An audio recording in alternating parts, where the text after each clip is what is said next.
What is up, everybody? Welcome back to the Rocket Show, and we haven't done one of these in a couple of weeks. I've been super slammed with Breeders' Cup stuff and all kind of stuff like that, but had a nice score and really kind of wanted to go over it because I thought it was a real good example of what you kind of get with the Rockets, where teamwork made the dream work, so to speak, in this situation where we really was a team effort to get one home. So I'm going to talk about today the early pick four on Saturday at Belmont at the Big A. So the early pick four Saturday at Belmont at the Big A. I put the ticket up on the screen now. It was a $48 ticket.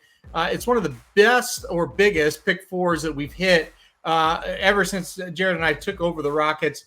A $48 ticket here returned $2,192.25. And like I said, this is the early pick four on Saturday at Belmont at the Big A. So that's a ticket on the screen now. Like you said, 4x3 by 2x4 for this ticket. Pretty standard, pretty simple one. So I just wanted to throw that up on the screen now and kind of show you. So let's get to looking here at what happened and what we looked at for each of these races and kind of give you an idea of how we hit this thing. So let me pull up on the screen now the results here. And right there, I'll do that. And then I'll pull up the ticket as well. And we'll kind of go through this and kind of see how we got a hold of this one. All right, man, first of all, we were really close all day Saturday to even bigger scores. Left out a favorite in the late pick five at Belmont Park, or we would have had that as well. So all in all, it was very close to being a really, really good day. But still, this one for $2,200 almost on a $48 ticket made it good. So you see the first leg here, we went 4 deep. The 9 was able to win. That's Bezos. I'll get to a second why we chose these horses. Here, we went 3 deep, and the horses ran 1, 2, 3 in the Noble Damsel in the third leg. Fourth leg, we went short. We went with the 1 and the 2. That was our top two choices. Unfortunately, the 2 was our top choice, and then the 1 was our second choice. We singled the 2 in this pick 5 sequence. If we would have flipped that, we would have hit the pick 5 as well. But we singled in the pick 5. We were able to go 2 deep in the pick 4, kind of play a little safer with that 1 because we did like them enough to get him involved. The 1 wins. That's the good news. The bad news is the pick 5 ticket died right here as we both had the 2 and we had the 2 singled. So right there is that. And then the longest price that we had that we used, we went 4 deep with 5, 6, 7, and 10.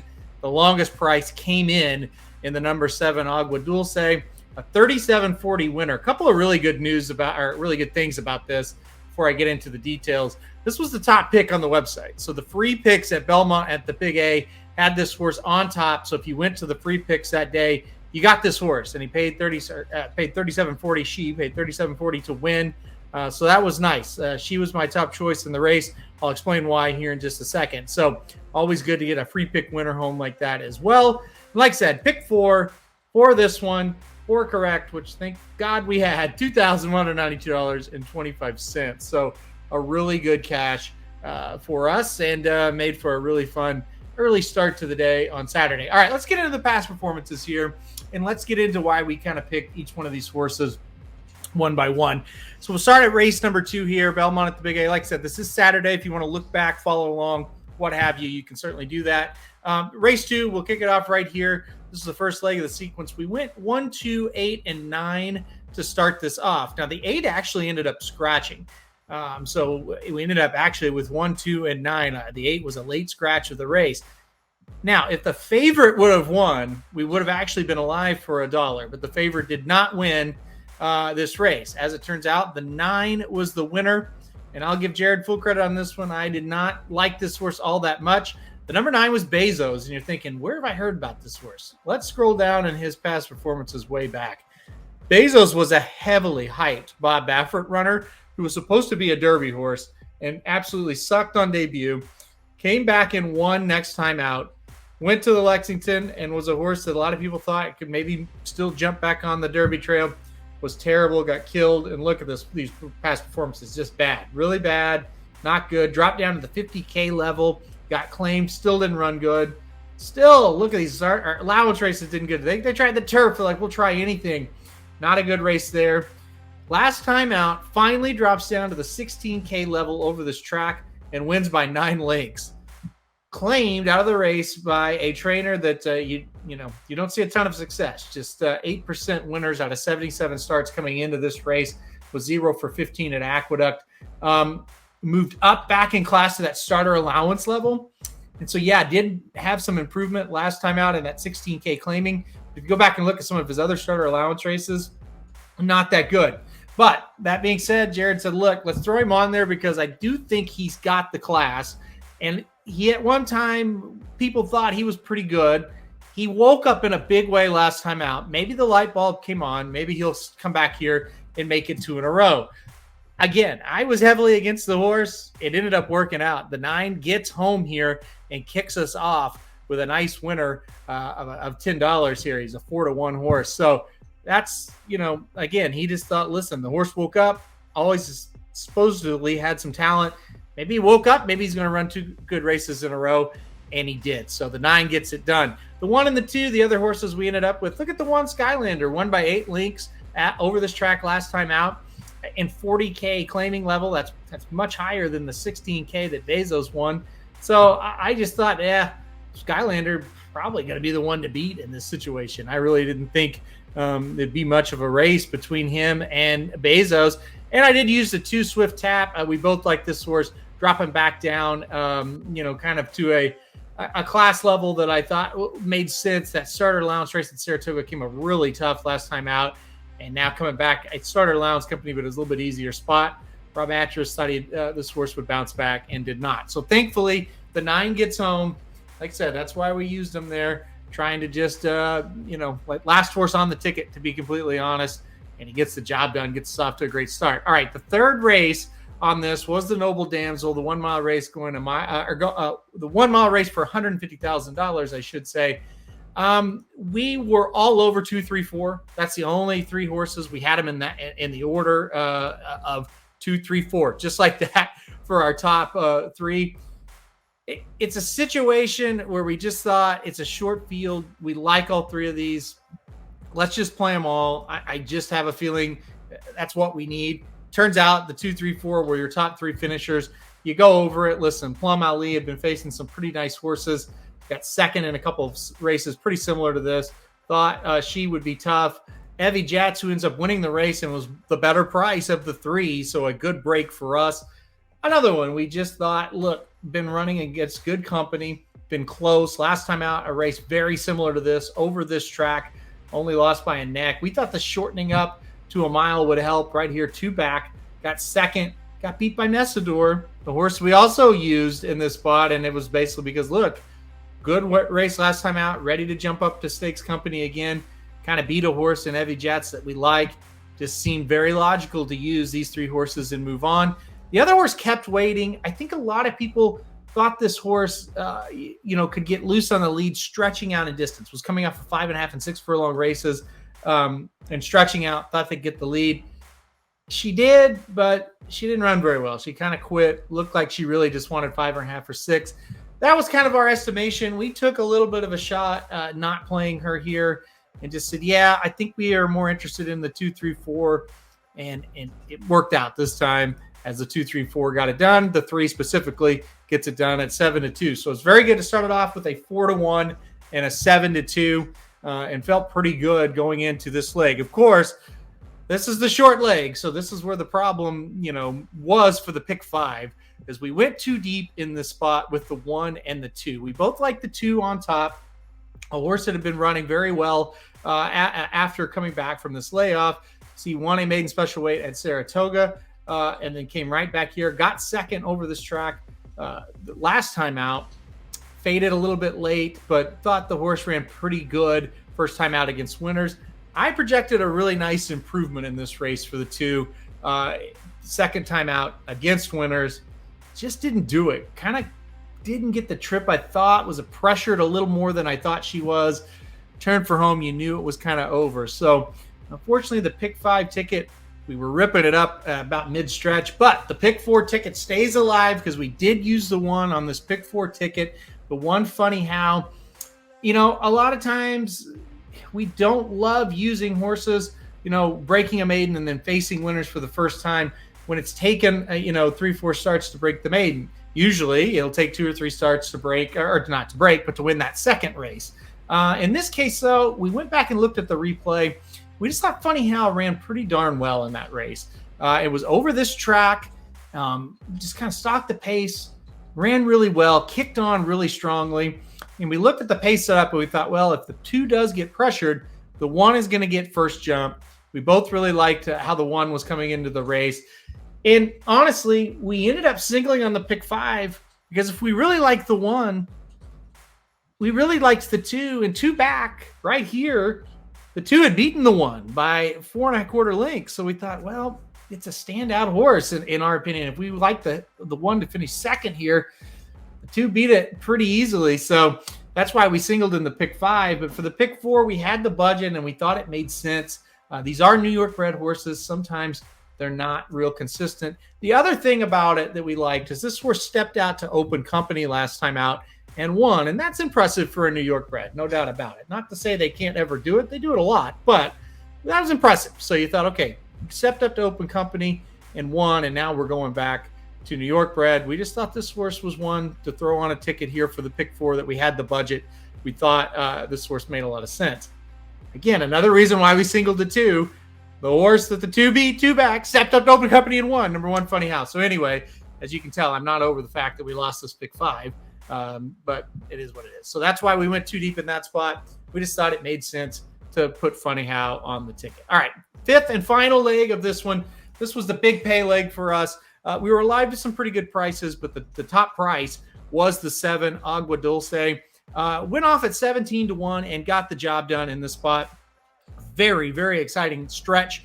All right, I'll go with my opinions here first, as I kind of talked Jared into putting the 7 on the ticket. He kind of looked at it and said, look, the horse finished 6th, beaten 10th on debut. I don't really know what this horse has to offer. For me, it was a couple of things. Number 1, Todd Pletcher is on fire right now. No matter where he's starting horses on, I mean, he's just on fire. They're running great. Javier Castellano gets aboard. Look at this stat right here. This really shocked me. 33 times in the past year, Castellano has rode for Pletcher. He's won 24% of those, and he's hit the board with 55%. A lot of people it's like Castellano might be I'm not going to say it has been, but kind of that second tier jockey now at the NYRA circuit. He's had a great last few months. He had a great month or 2 in Saratoga. He's been decent here. So I liked it. I liked the combo. It didn't worry me. I thought the horse would take a step up. I'm not a huge workout guy. I want to make that really clear. I'm not. But it looked like after this horse started on September 23rd, she kind of woke up on the work tab. Now, this would not be my only reason for picking a horse, but she kind of got a little bit faster. She kind of picked up her feet a little bit more. 2 sharp drills in a row. I thought, you know what? I don't love anybody else in this race. I think we're going to get, she was 10 to 1 morning line. I said to myself, I think we're going to get every bit of that 10 to 1 price. I'm going to put her on top. I'm going to take a shot in this race. It worked out. Listen, a lot of times you'll go through these angles and the horse will run 6th again. And you'll say, well, what do I know? But at this spot, I just thought there was enough to make this horse my top choice. And thank God we did, because 17 to 1, like I said, good for this pick 4, good for the website as well. Second choice and the second horse we put on the board, because we did use 4 in here. So the second horse that we put on the ticket, I should say, was the 5 for Chad Brown. Now, a down debut, finished 9th, beaten 13 3/4 lengths. They got beat by a couple of really, really nice runners. Just kind of thought this horse would bounce back and run a little bit better in this spot. Jared really loved this horse as well. So this seemed like a no-brainer. Horse got second, so we were kind of all over this race. Our top 2 there kind of ran very, very well here. So that was a logical one to throw on. The other 2 we used were the 6 and the 10. I mean, the 6 almost won at this level last time out over this track. I mean, that doesn't have to have any more explanation than that. That's pretty logical that this horse should make the ticket. To be honest, if you didn't have a Brown and if you didn't have a Pletcher, the 6 probably would have been a race where you go a little bit short, because Christophe Clement, pretty good trainer, and you could go short on this race perhaps if you didn't have the presence of those other horses that had just made that one start and you thought they might get better. And that's the thing. Sometimes with Brown and Pletcher and even Clement, as you see with this horse, with the 6 here, when they run bad on debut and then they put them right back in the same class level, usually they improve. Usually something happened. They needed an out or whatever. So we thought the 6 would run pretty well in this spot after almost winning that race last time out. And then the 10, kind of a odd one. Great debut, nearly won, went to Kentucky Downs. It was a 2-1 favorite. I thought the horse would win and was awful. Our theory on this one, look, Jose Ortiz stays aboard for the 3rd straight race. Went to Kentucky Downs. Maybe this horse just hated that track. I know a lot of horses do. So we weren't overly concerned with that one. Kind of draw a line through it. Thought that horse made a little bit of sense as well. So we thought it was a really tough race. And it was, these horses that we used all ran pretty well. At the end of the day, thank goodness, the number 7 gets the job done, Agua Dulce, and makes this thing pay $2,200. So all in all, that's kind of what we were thinking, kind of how we got to this. We almost made a massive error, not, like in judgment, I should say, not an error like on the website, but an error. And we almost said, we like that 2 in the 3rd leg so much. Why don't we just single and maybe we can add a horse somewhere, or, that we don't have in the pick 5. We debated that for a while. And that's the thing, guys, with these pick 4s and these pick 5s, I say it over and over. Sometimes it sinks in, sometimes it doesn't. Sometimes you can be all over a sequence and lose because you just made one mistake, one little mistake that cost you big. And we almost did, We almost said, hey, we can add a horse or 2 in the 1st leg or the 4th leg. Those races look pretty tough. And we can go ahead and single the 2 in the 3rd leg, and it gives us a little more coverage. At the end of the day, though, like I said, that open company maiden special weight win was enough to push us to, hey, keep it how it is with the 4 in the 1st leg, 4 horses in the 1st leg, 3 in the 2nd leg, 4 in the last. Keep it right how those horses are. Just add that 1 and play it for $48. It was a decision that worked. Again, if we make a different decision on structuring, that doesn't mean we didn't like the 1 in that race. It just means we structured it a little bit different. We just couldn't quite, wrap our minds around how to structure it correctly. So a lot of times you have a really good handicapping day and you go over in these pick 4s and you pick 5s.